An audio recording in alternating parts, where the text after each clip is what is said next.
As Willie Dixon said, the blues are the roots and the other musics are the fruits. It's better keeping the roots alive because it means better fruits from now on. The blues are the roots of all American music. As long as American music survives, so will the blues. Getting on my guitar. I'm getting on my guitar. Well, you might have seen me with a broken heart, but I only ever cried to a blues guitar.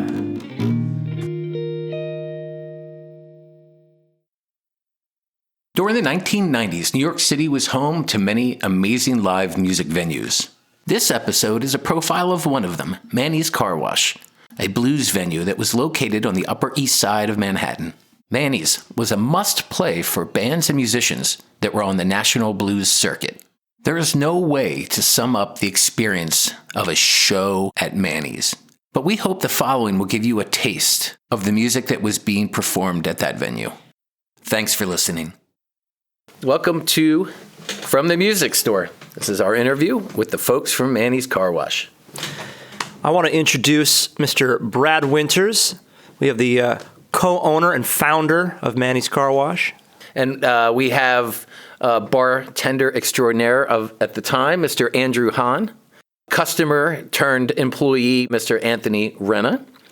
And then the man behind the controls, G. Bluey, who ran sound there. We're excited to have you on here. We're really here to pay homage and respect to Manny's Carwash, which was one of the most amazing live music venues in New York in the 90s. The first question I have is, why Manny's? How Manny's? How did this thing come to be in the first place?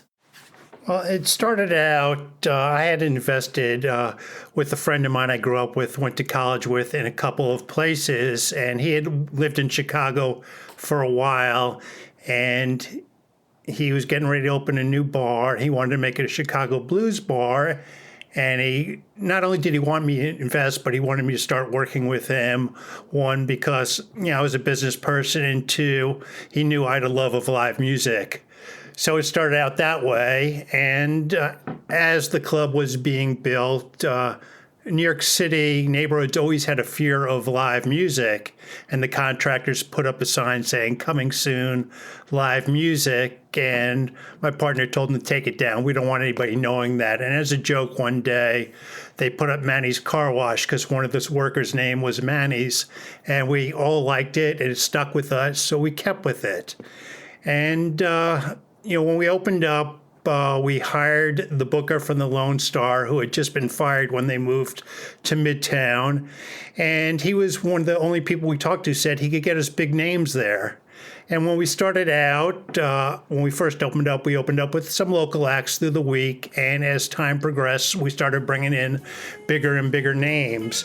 I think the first really big name we got in was Gatemouth Brown, Clarence Gatemouth Brown. I remember that night we had lines around the corner. So that was the first big blues name we had there, and it packed the place. And from that time on, we worked on, usually weekends, bringing in local and regional blues acts, and during the week, bringing in national acts. And it went on that through our existence. But, it's always playing a game, whether this works or this works. And, that's how the 9 years went. During the week, we'd have the big acts. On weekends, we'd have local, some big acts once in a while. But we found a nice niche with the blues there, and we expanded to other things. We'd bring up a bunch of New Orleans acts. We were the first club that Derek Trucks played at in New York. And also his wife now, Susan Tedeschi, was the first place she played in New York. Okay. So I guess maybe this is a good point to flip over to Anthony, who at the time was an avid customer, I guess, at Manny's. Would you go just roll into any show at that point? Like you didn't know who was coming, or were you looking in the Voice to see who was? He was my customer. He was your. Oh, he came to see Andrew, just to see Andrew. He said, "What's this blues music?" No. First of all, way before Andrew even got there. So when Manny's opened, for me, it was awesome because it was easy to get to. All my friends would go to Terra Blues downtown, but Manny's was more authentic. And like you asked me, would I go see certain shows? No, I would go to everything. I would bring young ladies there on Monday nights because if you know Manny's, it was ladies' night and they drank for free. So I went on Mondays. I went whenever, any kind of Wednesday, Thursday, big acts, the weekends. I went all the time for, again, because it was easy, but also Brad talked about keeping people there. I think they did such an amazing job with hiring people like Andrew and Glenn, but people like Andrew that kept us kept us going. Great music, great bartenders, great atmosphere. It wasn't like you walked in with a big guy at the door, a 6'7" guy, 700 pounds, and they were mean to you. Everybody was so nice there, and it really was a family. So that's what kind of kept me going and wanting, when I came back from being out west for a couple of years, first thing I did, I went to Manny's on a Sunday night and I met Andrew. We became friends. I became a good customer and ended up starting to work there about a year later in 1996. So that's how my entry was for Manny's. Andrew, are there any particular shows or artists or nights that stick out for you as being really indicative of what the vibe was like at Manny's at the time? Well, there was a lot of nights there where I would just be watching. Of course, we would be slammed a lot of these nights, and I'd be so busy. But every night, coming from being a musician myself and a guitar player, I would always say, "Hey, coming in tonight, I'm going to get another free lesson," is how I looked at it, because everybody that came in was just rocking for the most part.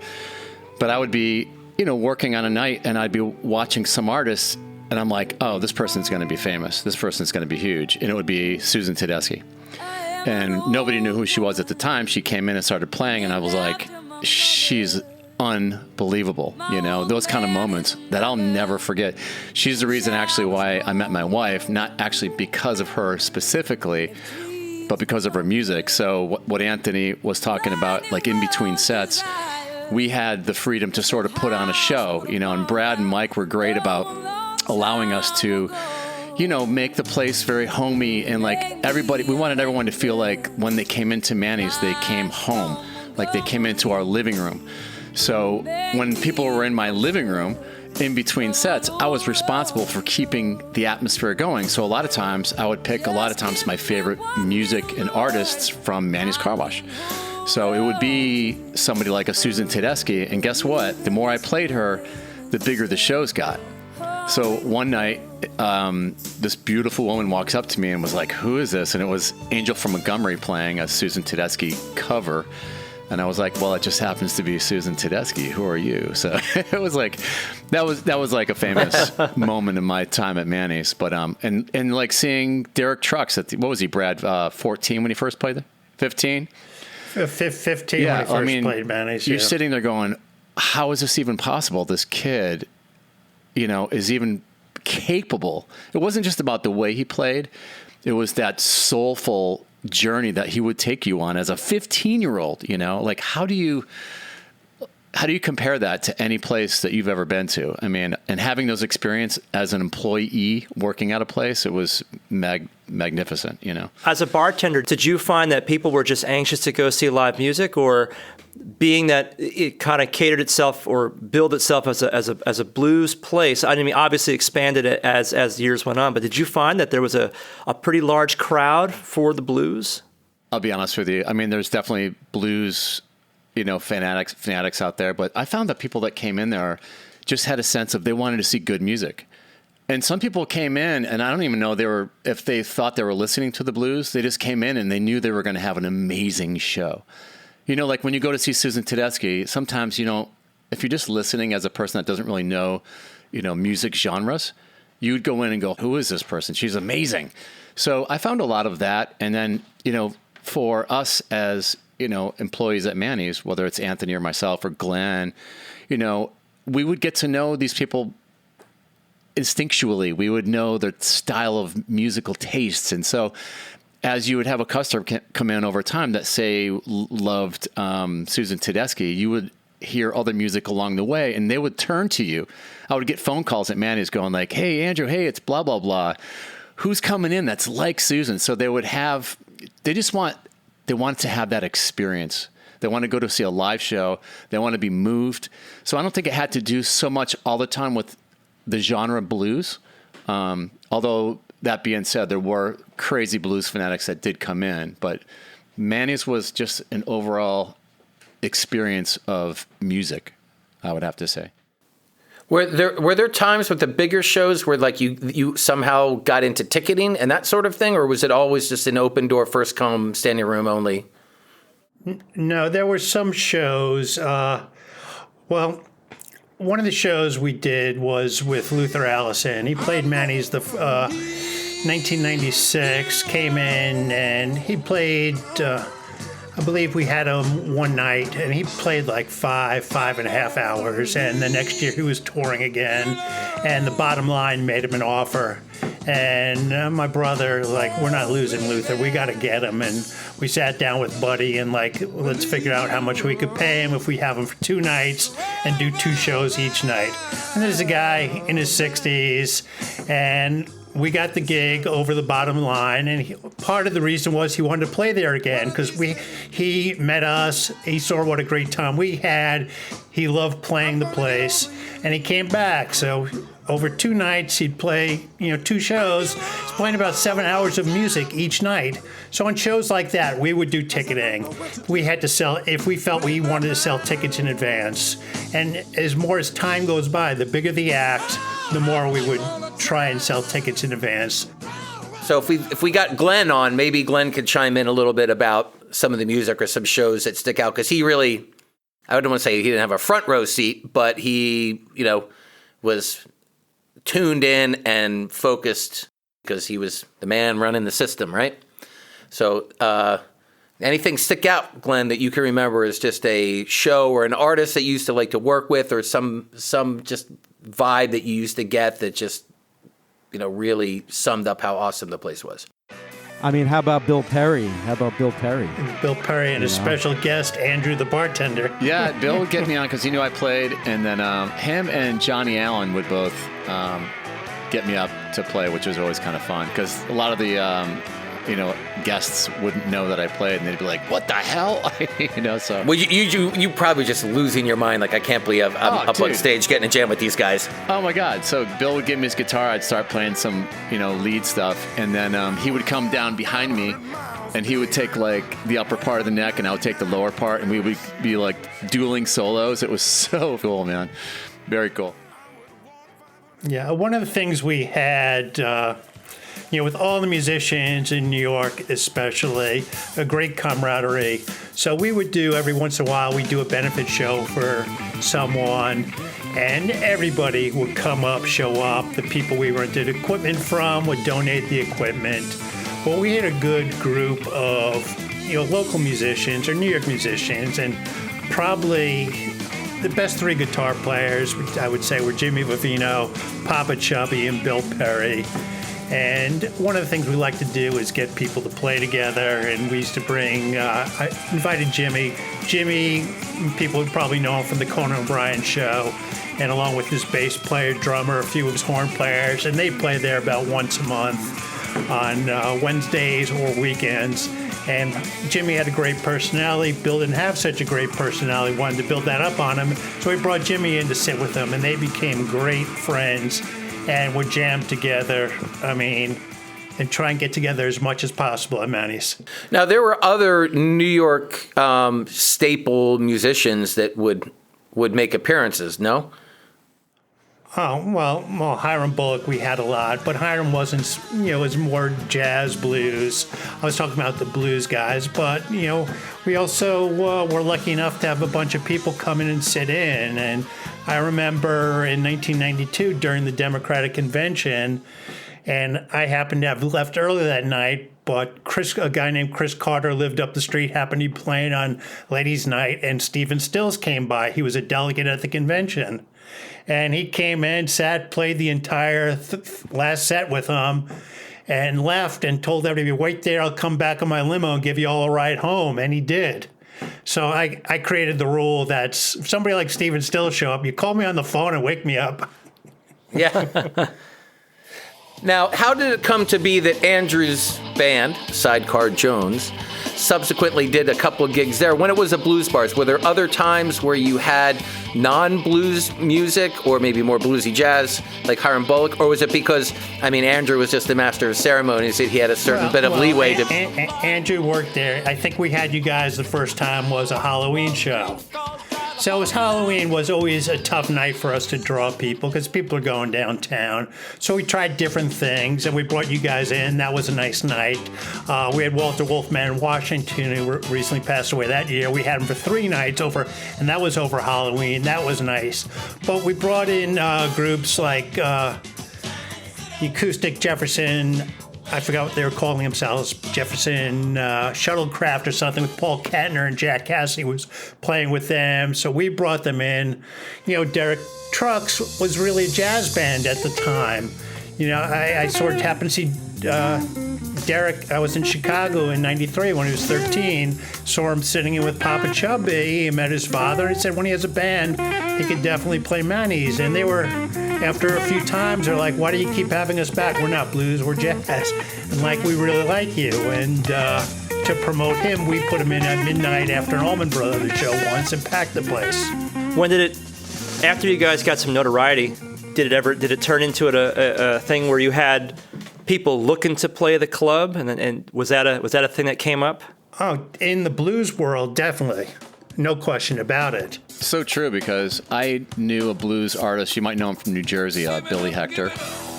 But anyways, one of my old bass players and drummers used to play with him, and I saw him play several times, and he was phenomenal. And I was at one of his shows, and I said, hey, how come I never see you at Manny's Carwash? And he goes, I can't get a gig there. And I was like, what do you mean you can't get a gig there?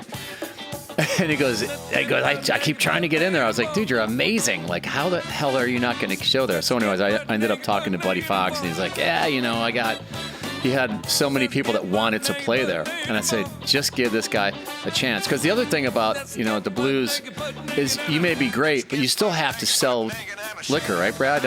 If you can't sell... Well, you need, number one, you need people inside. Number two, the music's got to be good. And, well, right up on top of that is you need people to drink. Yeah, people got to drink. You got to sell tickets, right? So...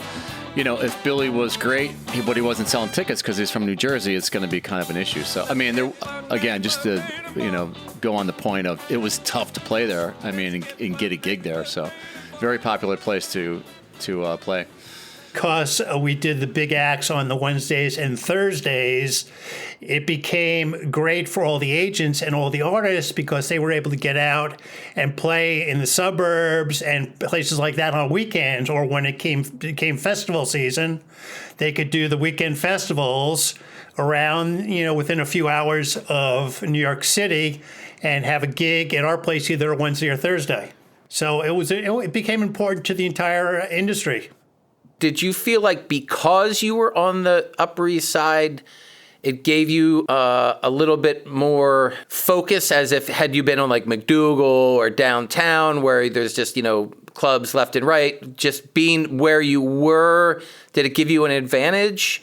It gave us some parts an advantage that we'd have the traffic of people coming through that were coming in, for a drink and, catching a little music that maybe wouldn't go downtown to see music. But on the other side, some of these people were not really big music people to start with. So we, work them at the door, And so we kept the cover charge to a lower level because we thought we'd make it up in the drinking. To put it in perspective now with inflation and stuff, what was the cover charge at Manny's in 1998? 1998. It was like $7-8, right, for a regular night? Well, weekends we'd fluctuate, probably try and keep between 8 and 12, depending on the act. But during the week, Mondays and Tuesdays we kept to $3. Sundays were free, and Wednesdays and Thursday all depended on what we were paying the band. And now for Anthony, what the $1 million question is, how much would you pay now to be able to walk in a time machine and end up back at a Manny show? Kind of do it. I mean, actually, you can see I'm sitting next to a poster right here, Tedeschi Trucks. This is I'm living in Indy right now. That's my Indy poster. I'm in my man cave. I just got back from Chicago. I saw Tedeschi Trucks. For me, I kind of revisit it all the time. So, yeah, I would love, for me personally, I loved a lot of these California jump blues bands that you just cannot see without a Manny's anymore around. They weren't coming to the East Coast, like Little Charlie and the Nitecats, Rod Piazza and the Mighty Flyers, bands like that would come in and they were so much fun, and they just don't come on to this side anymore, this side of the country. So for me, I would love to go back on a Wednesday. Andrew and Julia are behind the sticks, and Jimmy Thackeray's on the stage. Yeah, I miss Jimmy Thackeray.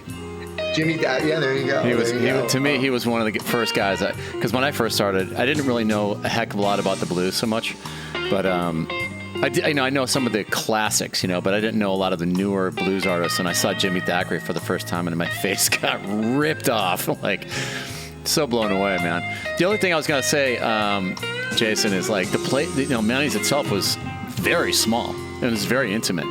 So if you walked in there, you'd probably be like, and plus back then you could smoke in bars. So God knows my lung condition at this point. But you're talking about a stage that was a frickin' postage stamp. So stage was about 8 by 12. I think.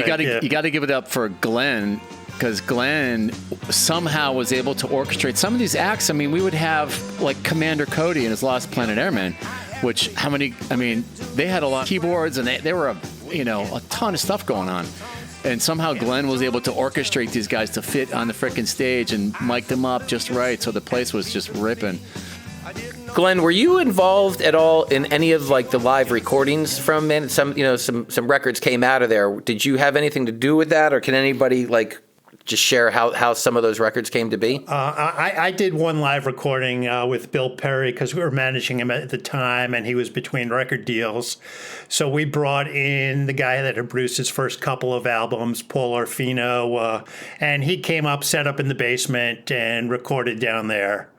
Other people have recorded. The sound man was able to do a separate recording than the house sound. So they recorded lots of dats of lots of shows that I still listen to, and unfortunately I haven't really done much with. What, Brad, was he the same guy that did the Hiram Bullock record? No, that was somebody else that came in to do that. I forget who that was. The Hiram Bullock record is a good record. Hiram Bullock, Manny's Carwash.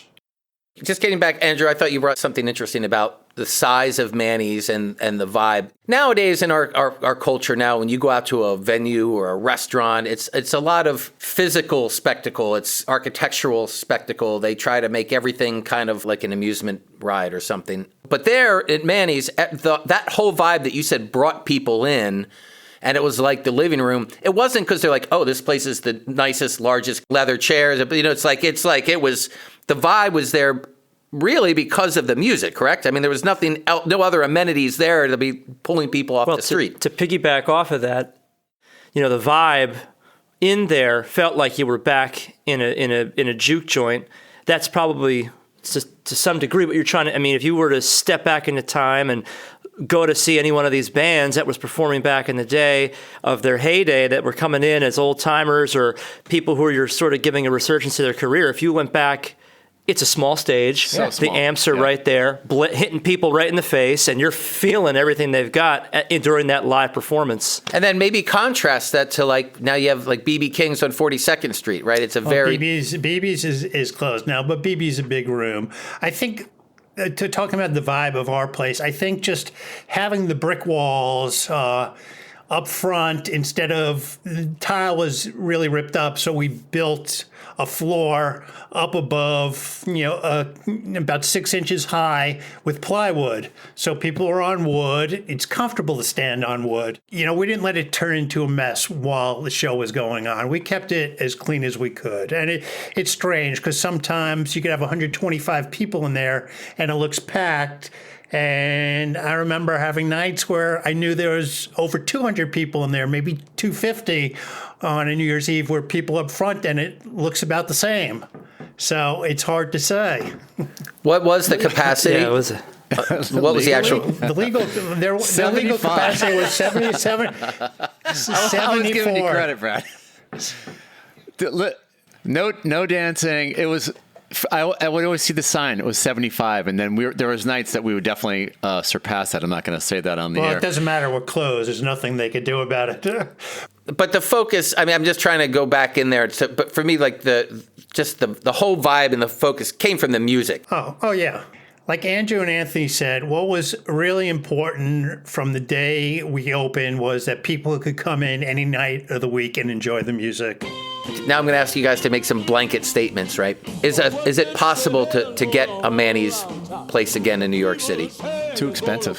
Fred, would you say too? Wasn't the old legends, the blues guys too? They were kind of dying off a little We bit. lost Junior Wells, I think. Well, Johnny Copeland, Junior Wells, and Luther Allison died a few weeks before he was supposed to play Manny's. And when we got through that period from 98 to 99, December 98 to January 9, the numbers just weren't there. And, we decided at that point, we'll give ourselves a few months and just call it there. My brother and I had a good relationship with the band, the Radiators from New Orleans, and my brother Mike called them up on the phone and said, guys, we're getting ready to close down. Can you come in and give us a few nights to help us out? So we picked June as the closing month. They gave us 3 nights with an extra 4th night. And we were able to bring in, I looked at the schedule from that June, and all our favorite bands from New York, from around New York, that we loved. And that was it. I mean, it was bittersweet. But, what's good to see is sometimes, when people are out there still playing that used to play Manny's. We had a group called the Water Street Blues Band. The guitar player was a guy named Andy Falco. Now he's the lead guitar of a great bluegrass band called the infamous String Dusters. But when I do go to blues shows and talk to people and tell them I used to own Manny's, people still know the name. They'd even never played there. Guys, thank you so much for coming on. And, we hope to occasionally do shows like this where we're talking about venues that had real history, and made a mark at the time. So we're, really honored that you guys were the first one to come on and tell us that. Okay, well, thanks for having us, Jason, Jeremy. You can hear a replay of this and other shows at FromTheMusicStore.com and on all leading podcast networks.